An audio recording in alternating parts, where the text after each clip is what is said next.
फेरों का 8वां वचन। स्वाति ने इसी साल शहर के कॉलेज से पढ़ाई पूरी की है और अब उसके लिए जगह जगह से रिश्ते आने लगे हैं। स्वाति से ज़्यादा उसके रिश्तेदारों को उसकी शादी की चिंता है, इसीलिए जो भी स्वाति के घर आता वो किसी नए लड़के की खबर ज़रूर ले आता। अरे दीदी, ये फोटो देख के बताओ कैसा है। राहुल नाम है लड़के का, मेरी सहेली की बहन का बेटा है। अपनी स्वाति के साथ एकदम प्यारी जोड़ी लगेगी इसकी। ज़रा दिखाना, फ़ोटो तो बढ़िया लग रहा है। कोई गलत आदत वादत तो नहीं है ना इसे? और कमाता कितना है? अरे कोई गलत आदत नहीं है दीदी, आप कहो तो एक मीटिंग करवा देती हूँ, फिर सब कुछ फाइनल कर लेना। हाँ हाँ, ये सही कह रही हो तुम। संडे को स्वाति के पापा भी घर पे ही रहेंगे। बुआ फिर वहाँ से चली जाती है और रात को स्वाति की माँ उससे कहती है, स्वाति बेटा, आज कमला बुआ ने एक लड़के की फ़ोटो दिखाई है।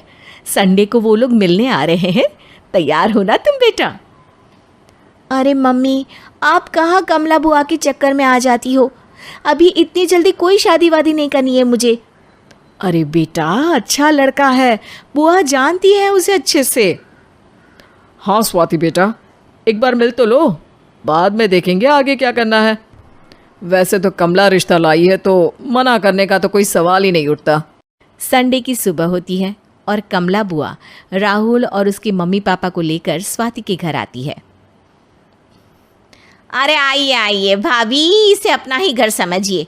इनसे मिलिए, ये मेरे भैया और ये मेरी भाभी हैं। नमस्ते भाभी जी, ये है हमारा लड़का राहुल, सरकारी नौकरी की तैयारी कर रहा है ये। वैसे आपकी बेटी कहाँ है? अरे स्वाति बेटा, बाहर आ जाओ। वैसे कितनी पढ़ाई की है स्वाति ने? जी, पोस्ट ग्रेजुएट है हमारी बेटी साइंस में। ये सब तो ठीक है, पर घर संभालना जानती है या नहीं? हमें कौन सी इससे नौकरी करवानी है, नौकरी तो मेरा बेटा करेगा ही। पर मैंने इतनी पढ़ाई की है और आप चाहती हैं कि मैं घर पर ही बैठी रहूं? अरे स्वाति बेटा, ये बड़ों की बात में तुम कहाँ बोल पड़ी? हम सब देख लेंगे क्या करना है क्या नहीं। हम तो इसी बात में विश्वास करते हैं कि घर के लड़कियां घर में ही रहे तो ज़्यादा अच्छा रहता है, वरना भाई साहब आप तो आजकल के हाल जानते ही हैं, कितनी घटनाएं होने लगी हैं औरतों के खिलाफ। स्वाति बेटा, रसोई का काम तो पूरा जानती हो ना? शादी के बाद तुम्हें ही संभालना है वो सब। अरे बहुत अच्छा खाना बनाती है ये, आप सब लोग इसकी तारीफ करते नहीं थकेंगे। लो भाई, हो गई मीटिंग, अब शादी की तारीख फाइनल कर लेते हैं, क्यों भैया? भाई हम तो पंडित जी से चर्चा करने के बाद ही तारीख फाइनल करेंगे, सालों से हम उनकी बातें मानते हुए आ रहे हैं। लड़के वाले और कमला बुआ की बातें सुनकर स्वाति एकदम नाराज़ हो जाती है और उसे लगने लगता है कि शादी के बाद उसे घर पर ही बैठना पड़ेगा। लेकिन घर वालों के आगे उसकी एक नहीं चलती और उसे शादी के लिए हाँ कहना पड़ता है। शादी का दिन आ जाता है और सब मंडप में जमा होते हैं। अब फेरों का समय हो गया है, अब कन्या अपने वर से 7 वचन मांगेगी। आप किसी धार्मिक आयोजन में जाएं तो मुझे भी ले जाएंगे। आप मेरे माता पिता का भी बराबरी से सम्मान करेंगे, हमेशा मेरा साथ निभाएंगे। आपको दोनों परिवार की जिम्मेदारियां बखूबी निभानी होगी। हर ज़रूरी बात में मेरी भी राय लेंगे। आप सभी गलत आदतों से दूर रहेंगे। आप मेरे अलावा किसी और औरत से कोई गलत संबंध नहीं बांधेंगे। ये 7 वचन पूरे हुए, वर क्या तुम्हें ये सारे वचन मंजूर है? जी हाँ पंडित जी, मैं सारे वचन अच्छी तरीके से निभाऊंगा।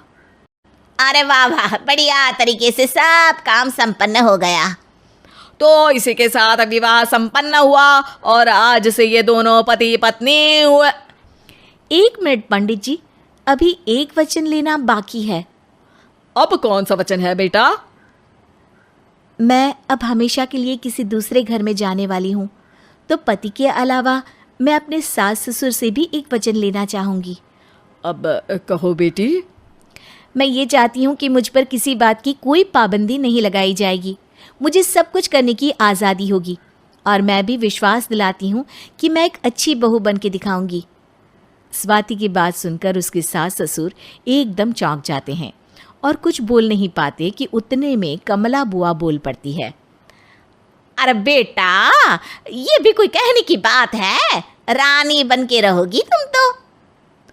वचन देने से पहले सोच लीजिए, क्योंकि शास्त्रों में वचन ना निभाने वालों के लिए नरक से भी बदतर सजा लिखी है। स्वाति की चालाकी से वहाँ मौजूद सब लोग प्रभावित हो जाते हैं और लोगों में बदनामी ना हो जाए, इस कारण स्वाति के सास ससुर को उसे वचन देना पड़ता है। अरे कैसी अपशकुन वाली बातें कर रहे हैं आप पंडित जी? हमें मंजूर है बेटा तुम्हारी शर्त। स्वाति अपनी समझदारी से अपनी बात अपने ससुराल वालों से मनवा लेती है और खुशी खुशी राहुल से शादी कर लेती है। अब से हर शादी में मैं खुद 8 वचन दिलवाऊंगा। ओम मंगलम मंगलम मंगलम।